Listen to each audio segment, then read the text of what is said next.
حضرات کا اصل محنت کا ثمرہ ہے. اگر علماء نہ ہو تو عوام کے اندر دین کی تڑپ نہ ہو. اگر علماء نہ ہو تو عوام تک دین نہ پہنچے. اللہ تبارک و تعالی جب کسی قوم کو ہلاکت کرنے کا فیصلہ کر لیتے ہیں تو سب سے پہلے ان کے دلوں کے اندر علماء کی حقارت ڈال دیتے ہیں. علماء سے دور ہوتے ہیں، عوام سے دور ہوتے ہیں. علماء سے دور ہوتے ہیں، علم سے دور ہوتے ہیں. علم سے دور ہوتے ہیں، جہالت آتی ہے اور جہالت قوموں کی قوم کو ہلاک کر دیتی ہے. اپنا طریقہ چھوڑ دینا یہ قوموں کی ہلاکت کی بنیادی سبب ہے. اللہ تبارک و تعالیٰ آپ حضرات کی آمد کو بے حد قبول فرمائے. عزم کر لیں اس بات کا. دیکھیں ہمارے یہاں مرکز سے دو باتیں علماء سے بڑے اہتمام سے درخواست کی جاتی ہیں. نمبر ایک بات تو یہ ہے کہ جس طرح طالبین کی ذمہ داری علماء حضرات کے اوپر ہے، اسی طرح غیر طالبین کی ذمہ داری بھی علماء ہی کے اوپر ہے. صرف طالبین کی ذمہ داری نہیں بلکہ غیر طالبین کی ذمہ داری یہ بہت بڑی ذمہ داری ہے. جس طرح طالبین حضور اکرم صلی اللہ علیہ وسلم کے پاس آ کر اپنے طلب کو پورا کیا کرتے تھے، بعینہ ہی اسی طرح انبیاء علیہ الصلوۃ والسلام کا یہ معمول تھا. جن کے اندر طلب نہیں تھی ان میں چند فرقہ طلب پیدا کیا کرتے تھے. بس اس وقت جتنا عوام آیا ہوا ہے یہ سب کی سب آپ کی طرف اور آپ سب کا سب آپ کو محتاج ہے مستقل طور پر. ہم یہ چاہتے ہیں کہ ہمارے علماء حضرات اپنا کچھ نہ کچھ وقت مساجد کے واسطے فارغ کریں. جو عین حضور اکرم صلی اللہ علیہ وسلم کی مسجد کا معمول تھا وہ معمول ہماری ایک ایک مسجد کا بن جائے. ہمارے حضرت یہ فرماتے ہیں یہ مساجد کے اندر جو ہم علمی حلقے قائم کرنا چاہتے ہیں یہ اللہ نہ کرے ہرگز بھی مدارس کا مقابل نہیں ہے. مدارس کی کیا نہیں ہے؟ مقابل نہیں ہے. یہ مدارس کے معاون ہیں. یہ مدارس کے کیا ہے؟ بڑی اچھی مثال دیتے ہیں اس کی. کہتے ہیں جس طرح سمندر سے بادل اٹھ کر زمین کے اوپر برستے ہیں اور آپ خوب جانتے ہیں حدیث شریف کے اندر آتا ہے ہر قسم کی زمین تک یہ بادل جاتے ہیں. کوئی پانی کو جمع کرتا ہے، کوئی پانی کو بہا دیتا ہے، کوئی جمع کر کر چیزوں کو اگاتا ہے، لیکن ہر زمین تک کے بادل برستے ہیں. ہر زمین تک کے بادل بعینہ ہی اسی طرح مدارس سے نکلنے والے علماء حضرات یہ ہر سطح کے آدمی تک پہنچ جائے. یہ ہماری مدارس کی کوشش، مسجد کی کوشش ہے. جو سیکھنا نہیں چاہتے گشت والے لا کر انہیں سکھائیں. جو بات کو قبول نہیں کرنا چاہتے جا کر ان تک بات پہنچائیں. جو سننا چاہتے ہیں انہیں سنائیں، جو سننا نہیں چاہتے ہیں انہیں سنائیں. یہ حضور اکرم صلی اللہ علیہ وسلم اور حضرات انبیاء علیہ الصلوۃ والسلام کا معاملہ. بس یہ ہماری درخواست. ہمارے حضرت یہ فرماتے ہیں علم سے علماء کا ربط ایسا ہونا چاہیے جیسے ایک شاخ کا درخت سے ربط ہوتا ہے. ایک شاخ کا کس سے ہوتا ہے؟ درخت دیکھا ہے؟ درخت کا ایک تنا ہوتا ہے، شاخیں ہوتی ہیں، شاخ کے اوپر کیا ہوتے ہیں؟ پتے ہوتے ہیں. ہمارا حضرت یہ فرما رہے تھے کہ یہ تنے جو ہیں یہ ہیں ہمارے مدارس، یہ ہیں ہمارے علمی مشاغل، یہ ہیں ہماری صبح سے لے کے شام تک کی علمی مشغولیاں، یہ ہیں ہمارے علمی مطالعے، یہ ہے ہمارا علم سے ربط، علماء سے ربط، اپنے قدماء سے ربط. یہ ہمارا یہ درخت کا تنا ہے. اگر اس درخت کے تنے سے ٹہنی لگی ہوئی ہے تو ٹہنی پر لگے ہوئے پتے ہرے رہیں گے. اگر درخت سے ٹہنی ٹوٹ گئی تو اس پر لگے ہوئے پتے مرجھا کر کیا ہو جائیں گے؟ مفتی صاحب جتنے بھی عوام علماء سے جڑے ہوئے ہیں یہ بھی عین ہی ایسے ہیں جیسے یہ ٹہنی پتوں سے لگی. اگر اللہ نہ کرے ہمارا ہی ربط علم سے ختم ہو گیا، ہمارے متعلقین سوکھ کر ختم ہو جائیں گے، ان تک کچھ نہیں پہنچ سکتے. سمجھ رہے ہیں ہماری بات کو؟ بس آپ ہماری درخواست سب سے پہلی تو یہ ہے کہ آپ حضرات ایسا کوئی اپنا نظام، الامام ضامن، امام جو ہے وہ نماز کا کیا ہے؟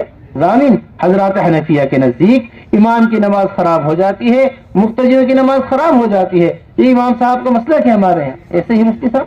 ہاں تو امام کے اوپر ضمانت ہے پورے نماز کی. امام ذمہ دار ہے. امام کی فاتحہ ہی مقتدیوں کی فاتحہ کافی امام کے لیے. امام کا سترہ ہی مقتدیوں کا سترہ بن جاتا ہے. بس ہم یہ چاہتے ہیں جس طرح امام صاحب نے نماز پڑھانے کی ذمہ داری اپنے اوپر لی ہوئی اسی طرح نماز کو ٹھیک کرانے کی بھی ذمہ داری اپنے اوپر لے لیں. مسجدوں میں نماز کو ٹھیک کرانے کی حضور اکرم صلی اللہ علیہ وسلم اس طرح ارجع صلی فانک لم تصلی، ارجع صلی فانک لم تصلی، ارجع 3 مرتبہ لوٹایا جس نماز کے واسطے حضور اکرم صلی اللہ علیہ وسلم نے. علماء نے لکھا ہے قوما اور جلسے کے اندر اطمینان نہیں تھا، اس واسطے اللہ کے رسول صلی اللہ علیہ وسلم بار بار واپس لوٹا رہے. پیر کی جو ایڑی سوکھی رہ گئی اللہ کے رسول فرما رہے ویل للعقاب من النار.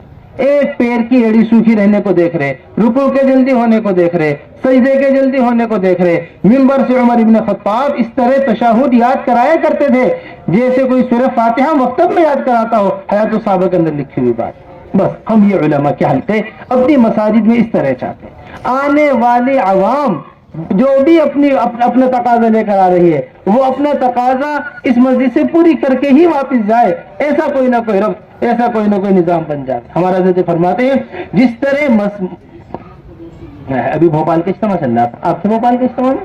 اچھا, بھوپال کے اجتماع میں حضرت یہ کہہ رہے تھے کہ جیسی کلینک ہوتی ہے نا, کلینک آپ نے دیکھا ہر محلے کے اندر کلینک موجود, ہر محلے کے اندر ڈاکٹر. یہ بڑے بڑے اسپتالوں سے ڈاکٹر اپنی ڈگریاں لے کر, اپنے تجربے کر کر, سیکھ ساکھ کر آ کر کلینک میں کام کرتے ہیں اپنے, کہ بھئی کوئی بھی مرض ہوگا وہ اس علاقے کا اس کلینک سے متعلق ہے. اللہ نہ کرے کوئی مرض بڑھ گیا, اب کلینک سے حل نہیں ہو سکتا, اسے بڑے اسپتال میں بھیجا جاتا. ہوتا ہے نا یہ نظام ہمارے سارے محلوں کے اندر, گلی گلی میں کلینک ہوتے ہیں اور بڑے اسپتالوں تک, بڑے اسپتال شہروں کے اندر ہوتے ہیں. بھئی یہ مرض اتنا بڑھ گیا ہے کہ ہمارا حضرت فرماتے بس ہماری مساجد اور مدارس کی ترتیب پر آ جائے. جس طرح جسمانی تمام امراض ایک چھوٹے سے اسپتال میں جا کر علاج ہو جاتا ہے, بعینہ ہی اسی طرح روحانی تمام امراض کا علاج ہماری مساجد کے اندر موجود. یہ حضور اکرم صلی اللہ علیہ وسلم کی مسجد کا بعینہ ہی معمول ہم آپ کو سنا رہے ہیں. ایک تو اس کی محنت ہمارے پورے علاقے کے اندر ہو جائے. مولانا اگر ہمارا ہر عالم معلم بن جائے, ہر عالم سکھانے والا بن جائے, جتنی جہالت امت کے اندر ہے اللہ اس ساری جہالت کو ختم کرتے ہیں. حضرت شیخ نے لکھا ہے فضائل میں کہ اگر ہر مالدار زکات دینے والا بن جائے مسلمانوں سے غربت ختم ہو جائے گی. بعین ہی اسی طرح ہمارے حضرت فرماتے ہیں کہ اگر ہر عالم معلم بن جائے جتنی جہالت امت کے اندر ہے اللہ سب ختم کرے. سمجھ ہماری بات. بس ایک بات تو درخواست ہے. دوسری بات یہ ہے کہ ہم علماء کا عوام کے ساتھ خروج چاہتے ہیں. علماء کا عوام کے ساتھ وہ خروج جو حضور اکرم صلی اللہ علیہ وسلم کے صحابہ عوام کے ساتھ کیا کرتے تھے. گورنر بنا کر بھیجا ایک صاحب کو, یا رسول اللہ میں گورنر بن کر نہیں جانا چاہتا, اگر آپ اس علاقے کے اندر دین کو سکھانے کے واسطے مجھے بھیجیں تو میں اس علاقے کے اندر جا کر دین سکھانے کے واسطے سے. آپ خوب جانتے ہیں امام و مفتیوں کے امام ہیں معاذ ابن جبل رضی اللہ تعالیٰ, بھیجا حضور اکرم صلی اللہ علیہ وسلم, جاؤ معاذ جا کر دین سکھاؤ. واللہ یا معاذ انی لاحبک, یہ حضور اکرم صلی اللہ علیہ وسلم کا فرمان ہے. کتبہ ہے ان کا, وہاں کہاں گئے تھے ہم لوگ, اردن میں میرے خیال سے, ہاں اردن گئے ہوئے تھے تو ان کی قبر پر حاضری دی, ان کی قبر پہ حاضری دی تو ان کے کتبے کے اوپر لکھی ہوئی حدیث ہے یہ, واللہ یا معاذ انی لاحبک, اللہ کی قسم مجھے معاذ تمہارے سے شدید محبت, ایسی محبت جس کو حضور اکرم صلی اللہ علیہ وسلم کو جن سے ایسی محبت ہو ان کو بھیج رہے ہیں. اور دیکھو جا کر انہیں دین سکھانا. جب تم واپس آؤ گے تو اے معاذ تمہارا آنا میری قبر پر ہوگا. تمہارا آنا کہاں ہوگا؟ دیکھو تو صحیح. ایسے اپنے قریب والوں کو بھیجا کرتے تھے, ایسے علماء حضرات کو دین سکھانے کے واسطے بھیجا کرتے تھے. کن حالات کے ساتھ معاذ بن جبل نکلے, کیسے حضرات, یہ معمول حضرات صحابہ رضی اللہ مجمعین کا مدینہ منورہ سے نکلنے کا تھا. تو اس واسطے ہمارے علماء حضرات بھی عزم کر لیں, جس طرح یہ ہم افریقہ کے علاقوں کے اندر گئے, وہاں جہاں پر کوئی کلمہ پڑھنے والا نہیں, کوئی نماز کو جاننے والا نہیں, یہ حال وہاں افریقہ میں, وہاں ہمارے گجرات کے علماء, وہاں ہمارے ہندوستان کے مختلف علاقوں کے علماء نے ہجرت کر کر کے ایسے مدارس قائم کیے, ایسے دینی وہ بنائے ہیں. ہم تو یہ چاہتے ہیں کہ دوسرے سال کی تشکیل یہ علاقوں کے اندر دین کو اس طرح زندہ کرنے کا ایک نظم قائم کرنا ہے جیسے حضور اکرم صلی اللہ علیہ وسلم کے زمانے میں مدینہ منورہ سے نکل کر علاقوں کے اندر دینی مدارس بنا کرتے ہیں. یہ پورے کے پورے علاقے جنہیں آپ سمجھ رہے ہیں نا, یہاں بڑے بڑے صحابہ کی ہجرت ہے, یہاں ان کی زندگیاں لگی ہیں, پھر کہیں جا کر یہ علاقے دینی مدارس بنے ہیں, پھر کہیں جا کر ان علاقوں کے اندر سے ارتداد ختم ہوا اور دین یہاں زندہ ہوا. بس آپ حضرات عزم کر لیجئے اس بات کا. ہمارے جتنے دوسرے سال لگائے ہوئے علماء ہیں وہ دوسرے سال کے لیے, اور جتنے ابھی تک سال نہیں لگا سکے علماء اس کم سے کم سال کا سب ارادہ کر لیں. امہلنا سنتا یا رسول اللہ, یہ علماء کا ہی مطالبہ ہے حضور اکرم صلی اللہ علیہ وسلم سے. یہ تو تم انہیں غیر عالموں کو عالم دین سکھا دو, ورنہ میں تمہیں دنیا ہی میں سزا. ہے تو صحابہ کے اندر ہے, ایک مرتبہ کہا, دو مرتبہ کہا, تین مرتبہ کہا, یہاں تک کہ علماء نے کہا امہلنا سنتا یا رسول اللہ, یا رسول اللہ ایک سال کی ہمیں مہلت دے دیجئے, ہم ان کو فقہا دین کی سمجھدار لوگ بنا دیں گے. ان کو کیا بنا دیں گے؟ کہاں دین کے سمجھدار لوگ بناتے. بس یہ ہماری درخواست آپ حضرات ہے. اب بتائیں کون کون تیار. بتایا ہمیں ظہر کے بعد سے علماء حضرات بھائی سے فون کرو پہلے. ظہر کے بعد سے علماء حضرات بیٹھے ہوئے ہیں. تشکیل کا وقت ہے, ہم تشکیل ہی کرنے آئے. یہ دو باتیں ہم نے آپ کے سامنے رکھی. سب سے پہلے تو خروج کے اعتبار سے بتائیں کون کون علماء حضرات ماشاءاللہ تیار. ہمارا جی چاہتا ہے سبھی علماء کھڑے ہو کر نام لکھوائیں اپنا ماشاءاللہ. بتائیں دوسرے سال کے لیے کون کون بتا دو جماعتیں یہاں سے 18 علماء کی جا چکی ہے. ماں بقیہ حضرات کھڑے ہو جائیں ماشاءاللہ. یہ جو حضرات کھڑے تھے ابھی دوسرے سال کے لیے ذرا کھڑے ہو جائیں. کھڑے ہو جائیں ماشاءاللہ ماشاءاللہ. واہ واہ, کھڑے ہو جائیں لگائے ہوئے تو سارے ہی علماء ماشاءاللہ. دوسرے دوسرے سال کے سال نام کے لکھوائیں. سال والے علماء کرام ماشاءاللہ. اور کھڑے ہو جائیں. واہ جی واہ ماشاءاللہ. واہ واہ, الحمدللہ. 9 علماء کی 2 جماعتیں جا چکی ہے. 2 جا چکی ہے. 2 جا چکی ہے اور 18 کو واپسی. ماشاءاللہ ماشاءاللہ. ہم یہ چاہ رہے تھے کہ ان کے آنے سے پہلے ایک جماعت چلی جائے تاکہ سنت زندہ ہو جائے. ہاں یہ تو تسلسل لینا چاہیے مستقل. تعقیب الجیوش عمر رضی اللہ تعالیٰ عنہ کا یہ معمول حضرت نے باقاعدہ حیات الصحابہ کے اندر باب بانا ہے تعقیب الجیوش کا کہ ایک جماعت کے آنے سے پہلے دوسری جماعت اسی رخ کے اوپر روانہ ہو جایا کرتی تھی. واہ جی واہ واہ جی. اب سال لگائے ہوئے علماء کتنے ہیں اس مجموعے میں؟ ذرا سال لگائے ہوئے علماء ہاتھ اٹھا کے بتائیں کون کون ہیں؟ 60 علماء ہیں. سال لگائے ہوئے اس وقت موجود 60 علماء ہیں. 60 علماء میں سے 18 جا چکے ہیں. 48 کہاں پر ہیں؟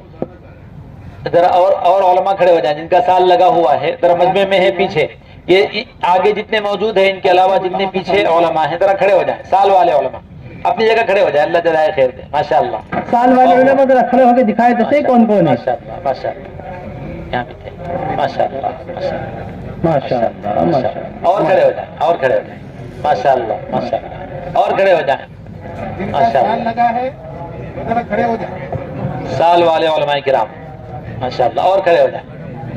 ماشاءاللہ ماشاءاللہ. ادھر کھڑے ماشاءاللہ. اور کھڑے ہو جائیں. سال والے علماء پیچھے بھی ہیں ماشاءاللہ. کچھ علماء تخت پر ہیں وہاں ذمہ داری میں. ماشاءاللہ. بہت اچھا. اور کھڑے ہو جائیں جتنے موجود ہیں مجمع میں سب کھڑے ہو جائیں. ماشاءاللہ. جن کا سال لگا ہے ذرا کھڑے ہو جائیں اپنی جگہ پر. یہ حضرات تو تیار ہیں ماشاءاللہ. ان کے ساتھ ان حضرات کو بھی لے کر بیٹھ جائیں. ان کی تاریخ طے ہو جائے. انہیں قریب بٹھا لے ایک طرف ہلکا لگانے کو